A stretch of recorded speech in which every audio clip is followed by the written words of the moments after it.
Magandang gabi po sa ating mga giliw na taga-subaybay. Miyerkules pong muli, 27 ng Mayo sa taong 2015. Kaya't muli pong sumasahing papawid ang programang ito upang maghatid ng mga huling kaganapan sa mga paaralan sa buong sangay ng kabanatuan at upang tumalakay ng mga usaping may kaugnayan sa mga programa ng kagawaran ng edukasyon. Ako po si Alan David Valdez. Sa ngalan po na ating Schools Division Superintendent, Dr. Rod Razon, ako po naman si Jane Valderrama. Makakasama po ninyo muli kami sa isa na namang edisyon ng palatuntunang DepEd Hour. Sa atin pong panel discussion segment ng palatuntunang ito ay makakasama po natin ang ating mga punong guro mula sa Antas Sekundarya. Aalamin po natin mula sa kanila ang paghahanda at kahandaan para sa implementasyon ng Senior High School Program.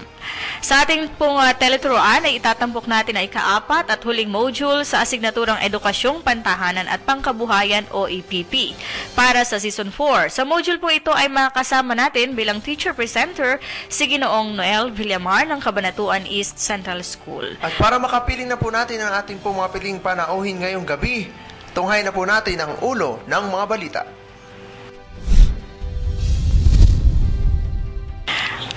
Oplan Balik Eskwela, nasa ikatlong araw na.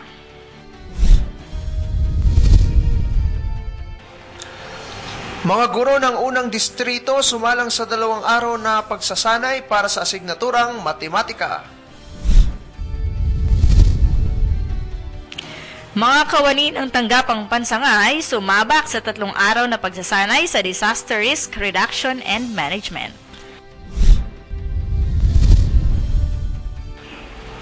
Capability Enhancement and Planning Seminars na nagawa ng San Jose National High School.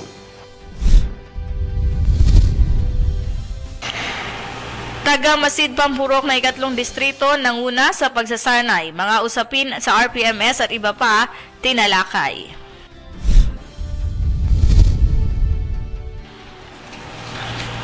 Kaayusan ng SPED program sa Sangay, higit pang pag-iibayuhin. Monitoring, supervision at trainings, ikinakasa na.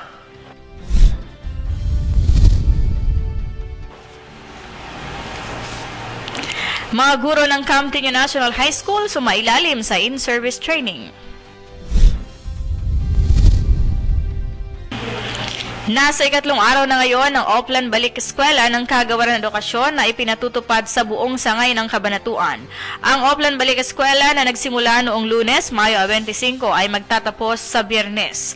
Inilunsad ang programa ito upang magtakda ng mga araw para sa pagpapatala ng mga mag-aaral bago magsimula ang taong panuruan. Layunin din ng programa ito na huwag maabala ang simula ng pasukan sa unang Lunes ng Hunyo.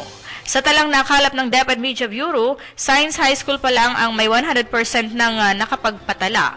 Ito ay bunsod ng maagang schedule ng enrollment na isinagawa noong una hanggang ikalawang linggo ng Abril. Sa ibang pampublikong paaralan, maging Antas Elementarya man o Sekundarya, ay hindi pa pumapalo sa 15% ang mga nakapagtala sanhi ng pagiging abala ng mga guro sa mga pagsasanay.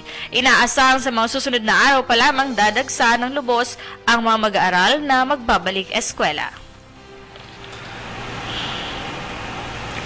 Samantala, sumalang mula Lunes hanggang kahapon ang humigit kumulang 100 guro ng unang distrito sa Training of Teachers on Teaching Elementary School Mathematics through Problem Solving. Isinagawa ang naturang pagsasanay sa bisa ng District Memorandum No. 1 Series 2015 na naglalayong iangat ang kaalaman at kasanayan ng mga guro sa pagtuturo ng matematika. Kasama rin sa layunin ng pagsasanay na mabuksan ang isipan ng mga nagsidalo sa mga innovative teaching strategies na nakatuntong sa problem solving at higher order thinking skills o HOTS.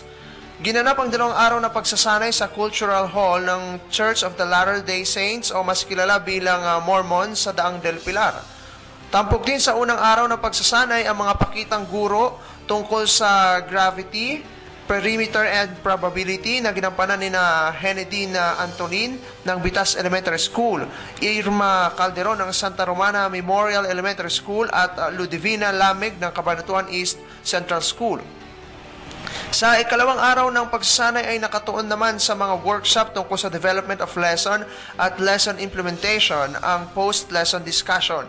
Pinangunahan ang pagsasanay ni District 1 Supervisor Dolorcita Castillo sa tulong ni Lorna Simbulan at Ludivina Lamig bilang Chair at Co-Chair ng Planning Committee at Maximo Ramos at Oliver Toledo bilang Chair at Co-Chair sa Technical Committee.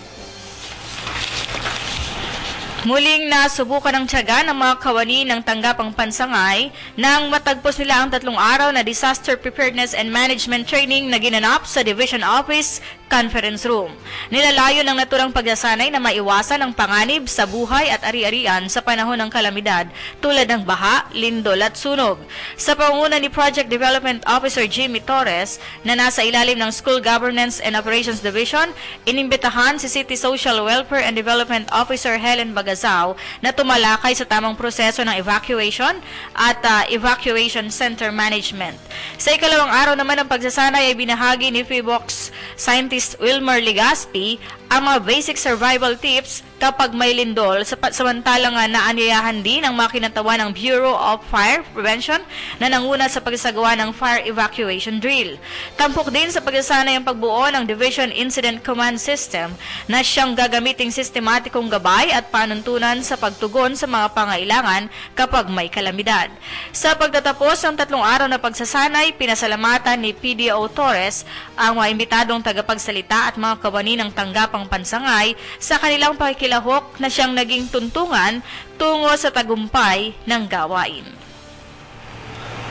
Upang linawin ang mga bagong patakaran na ipatutupad sa darating na pasukan, isinagawa ang 2 araw na in-service training for capability enhancement and planning seminar ng San Jose National High School na pinangunahan ng punong guro ng paaralan na si Dr. Leonora De Jesus.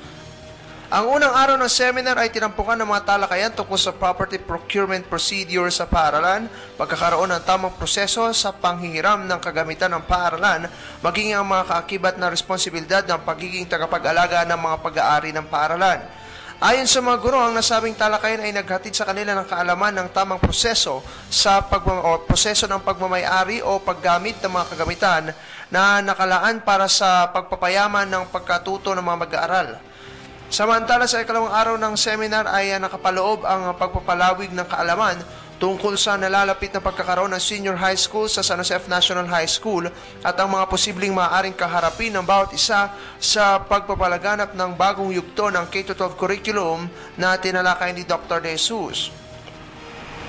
Nagkaroon din ng paggawa ng RPMS ang bawat departamento upang maging malinaw ang programa ng bawat isa para sa buong taon.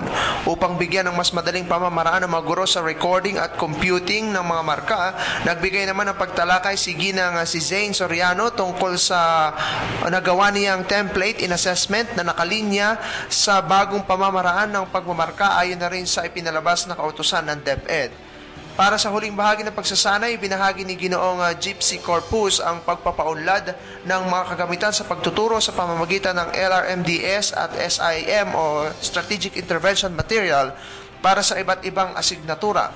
Matapos malinawan ang bawat paksa sa buong seminar, natapos ang programa kaakibat ang pagtanggap ng hamon na maging mas mahusay na guro ang bawat isa sa pamamagitan ng pagiging handa para sa darating na pasukan. Pinangunahan ng 5 paaralan ng District 3 ng DepEd ang 2 araw na District Seminar on Quality Management System, Guiding Principles on the Revised SBM Assessment, Alignment of SIP, AIP and Result-Based Performance Management System o RPMS sa pumuno ni District Supervisor Ginoong Antonio Go nitong nakaraang Mayo 22 hanggang 23. Ang nasabing seminar ay nagbigay ng mga kinakailangang kaalaman tungkol sa mga bagong patakaran at programa na pinatutupad ng DepEd mula sa pangangasiwa ng paaralan na naaayon sa pangailangan nito hanggang sa pagtatalaga ng mga dapat mapagtapusang mga gawain ng bawat isa para sa buong taon. Nagsilbing tagapagsalita si Binibining Marisa Soriano para sa assessment at grading system alinsunod sa DepEd Order No. 8, Series of 2015, na nagtatalaga ng 3 aspeto ng pagmamarka, ang written works, performance task, at quarter assessment. Samantala, tinalakay naman ni Ginoong Celestino Carlos Jr. ang kabuuang ideya ng RPMS na nakapaloob ang mga pagtatalaga ng kanya-kanyang performance indicators na naaayon sa napagkasundoan ng guro at ng kanilang punong guro alinsunod sa DepEd Order No. 2, Series of 2015. Si Ginang Jonas Silvia Reyes naman ang tumalakay sa School Improvement Plan at ang pagkakaroon ng kaalaman sa SWOT analysis ng bawat individual maging ng mga programa na kanilang kinabibilangan upang maitaguyod ang maayos na strategic planning para sa kanya-kanyang paaralan. Matapos ang 2 araw na sesyon, lubos na nagpapasalamat si Ginoong Go dahil nagpapamalas ng kahusayan ng bawat guro ng distrito maging ng kanilang kasipagan sa pagpapaunlad ng kanilang kakayahan. Dahil dito, hinamon niya ang mga guro na hangarin na makuha ang pinakamataas na puntos para sa RPMS para na rin sa ikabubuti ng distrito sa kabuuan. Malugod namang tinanggap ng bawat isa ang hamon sa pamamagitan ng pananalita mula sa kanilang kinatawan ng grupo na si Ginang Jennifer Min na ipinangako ang mas mahusay na pagganap sa bawat trabahong iniaatang sa kanila dahil na rin sa walang sawang suporta ni Ginoong Go maging ng buong dibisyon ng DepEd. Nagpahatid ng pasalamat mga guro kay Ginoong Go dahil napaaga ang pagkakaroon ng nasabing seminar kung saan mapapaaga rin ang kanilang paghahanda para sa mga lalapit na gawain. Asahan na raw ang nahigit pang magiging maayos ang pamamalakad ng Special Education Programs o SPED sa Sangay ayon sa bang talagang tagamasitpan Sangay nito na si Dr. Melody Sindak. Ito ay matapos mapag-usapan sa consultative meeting noong Lunes na dinaluhan ng mga SPED teachers ang mga usaping may kaugnayan sa special education. Partikular na pinag-usapan ng action plan ng bawat paaralan na magtatakda ng mga programa, gawain at estratehiyang magpapataas ng antas ng pagtuturo sa mga SPED fast learners at SPED with special needs. Kaugnay nito, sinabi ni Dr. Sindak na magsasagawa siya ng monitoring at supervision sa mga paaralan, maging pribado o pampubliko man, upang tiyaking maayos ang pamamalakad ng SPED program sa buong Sangay. Dagdag pa ni Dr. Sindak, paigtingin pa ang mga pagsasanay ng mga guro na nagtuturo ng mga mag-aaral sa SPED with special needs dahil may pangangailangan ng mga ito ayon sa mga SPED teachers. Matatanda ang isa sa mga pangunahing agendum ng dating tagapamanihala ng Sangay na Kabanatuan na si Dr. Esperanza Laya ang pagpapaigting ng SPED program sa Sangay. Sumailalim sa isang dibdib ang pagsasanay ang mga guro ng Camtinio National High School upang higit na mapabuti ang performance ng mga guro at mga mag-aaral sa darating na taong panuruan 2015-2016. Sa isang liham na pinaabot ng punong guro ng Camtinio National High School, Dr. Mary Jane Pascual Santos, sa tanggapan ni District 9 Public Schools District Supervisor Ginang Marcelina Arenas at Schools Division Superintendent Dr. Roda Tirazon, inilunsad ang pagsasanay mula Mayo 26 hanggang 27. Layunin ng pagsasanay na maunawaan ng bawat guro ang mga bagay na nakapaloob sa Results-Based Performance Management System o RPMS na gagamitin sa lahat ng mga empleyado ng gobyerno upang masukat ang husay ng pagganap sa trabaho bilang kapalit ng Competency-Based Performance Appraisal System for Teachers o CBPAST. Gayun din ang maihanda ang mga kaguruan sa mga pamaraan sa pagtuturo gamit ang learner-centered learning na ipinatutupad ng Camtinio National High School. Maliban sa mga nabanggit, tinalakay din ng mga guro ang mga bagong pamaraan sa pagmamarka sa mga mag-aaral alinsunod sa K-12 curriculum. Tinagubilan din ang mga guro hinggil sa mga tamang gawi, kilos at pag-uugali ng bawat isa, partikular sa tamang pakikitungo sa mga mag-aaral. Sa temang CTNHS Teachers, Strengthening the RPMS, LCL Appreciative Inquiry, Cognizance on the New Grading System and Revitalizing the Code of Ethics for Teachers, en route for a fun learning and child-friendly school towards quality education, inilunsad ang pagsasanay alinsunod na rin sa itinatakda na paglulunsad ng in-service training ng mga guro ngayong panahon ng bakasyon. At yan po ang mga balita natin ngayong gabi. Magbabalik po ang ating programa para po sa ating teleturuan.